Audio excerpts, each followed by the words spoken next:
thrusters out of this boat, so it's going to be a super easy boat to turn around, spin, pick up your riders. Let's hop inside. I want to show you this sweet interior. 2027, they're bringing back the sandstone interior. That is what we did with this boat, with a beautiful sea deck flooring with the walkthrough. That doesn't even step on any of the seats, so you can keep this interior nice and fresh. We do have interior lighting, Meridian audio. You are now able to color match your tower. This is the Z8, so super easy to put down. We also have your tow points here. Heaters on this boat. You now have a little valuables box. Put your keys, wallet, anything important in here. And I really like this. You also have accent lighting right at your dash, making this a super crisp and clean look.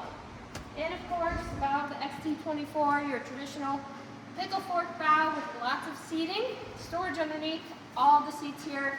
Come check this boat out at MarineMax Nisswa. Come and test drive it today.